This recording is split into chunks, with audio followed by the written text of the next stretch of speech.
Hi, I'm Steph, and this is View Into Creator Sessions, our series interviewing YouTube creators about the content they make and how they work with brands. Today, we'll be chatting with therapist and YouTube creator Kati Morton about educational content and mental health on the platform. Kati, thank you so much for coming. Yeah, thanks for having me. Can you tell us a little bit about your channel? Yeah, like you said, I'm a licensed therapist, and so I have an educational mental health channel where I talk about everything from depression to anxiety to trauma. Whatever people are asking, I'm answering it. How did you get started?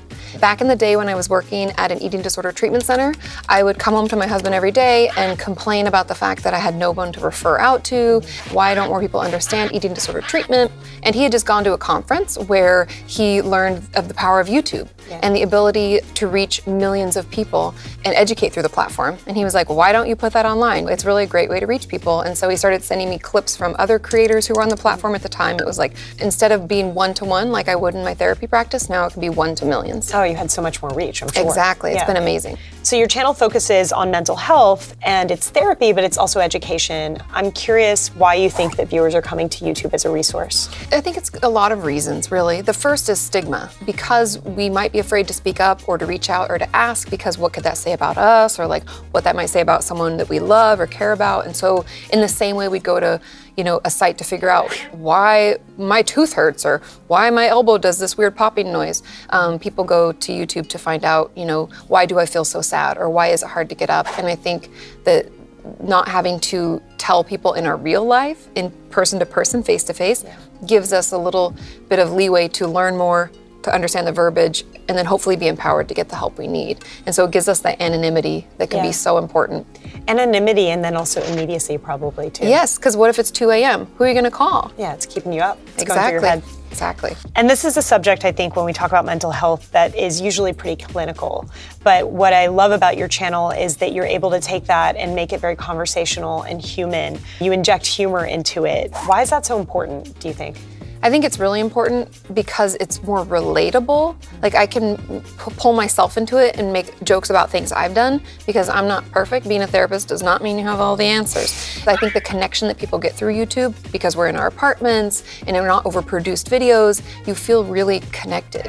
And I think that that's gonna be necessary for someone to be able to hear me talk about mental health, which is such a sensitive topic. They need to feel like they're in it with me. Yeah, and that's probably why some of the collaborations that you've done with other YouTube creators around some of these issues and challenges has been so successful. Yes, of course, because people look up to YouTube creators. It's, digital creators are the modern celebrity, and I think that a lot of people, when they get real and talk about, well, yeah, I struggled with social anxiety so bad, or I had trouble in school, I was bullied, any of the things that they can talk about, it normalizes other people's experience, and that makes them that more relatable and reminds all the viewers that they're not alone. Yeah, and you've had some of these people like Shane Dawson and Hannah Hart, some of the YouTube OGs that people really look up to, and to have them feel very human and talk about these issues must be really inspiring and motivating for your fans. It is, and it also helps the channel grow, which is great, because again, going back to that original discussion about being able to reach more people, that just lends to that and it grows and grows. Yeah.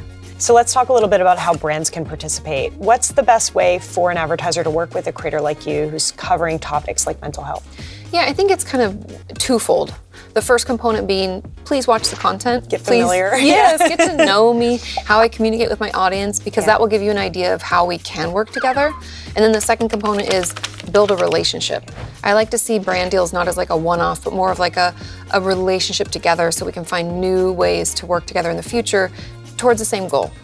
I think the longer term partnerships where you're getting to know the brand are so much more fruitful, because what you're seeing is over the course of time, the content gets better, you're more flexible together, you're crafting together, it's a collaboration versus a message that's kind of being forced. Exactly, and then it's more well received by the audience because it's more authentic to me. And are there types of brands or categories of advertisers that you think work really well for your channel?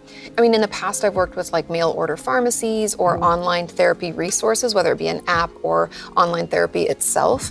But I think it's also important to think outside the box, that it's not just that one niche of health and healthcare. It doesn't have to be mental health. No, it can be wellness as a whole, whether it's like travel, thinking like hotels, or like I do yoga as a way to take care of my mental health. So think yoga mats or yoga clothing brands or yoga retreats. There's a lot of different ways to integrate into what I'm already doing. Yeah, focusing on wellness and holistic kind of Exactly. care. I love that. Okay, Katie, last question. It's about the future. Ooh. How do you think that mental health content is going to evolve? I think the most important thing when we're creating online content in general is making it easily digestible. And even more than that for me is making it shareable. Because like we talked about at the very beginning, the reason people come online is because of the stigma. So I really want to remove that so people feel free to share. Because again, the whole goal is instead of me reaching one-to-one, it's one to millions. Reach as many people as possible. Exactly.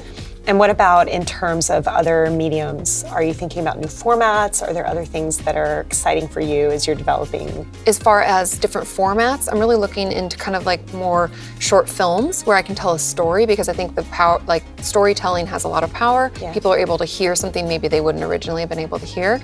And then also my book came out. Yeah. And that's just yet another medium that I can reach people, especially if people want something to take tangibly and work on. Lots of different formats. You can have a content ecosystem. It's an awesome way to reach people in different parts of their lives. Exactly. Thank you so much for coming. Yeah, thanks for having me. And thank you for watching this creator session. If you enjoyed this episode, please like and subscribe. And don't forget to check out Katie's channel on YouTube and her new book, Are You Okay?, for more perspective on mental health. Thanks.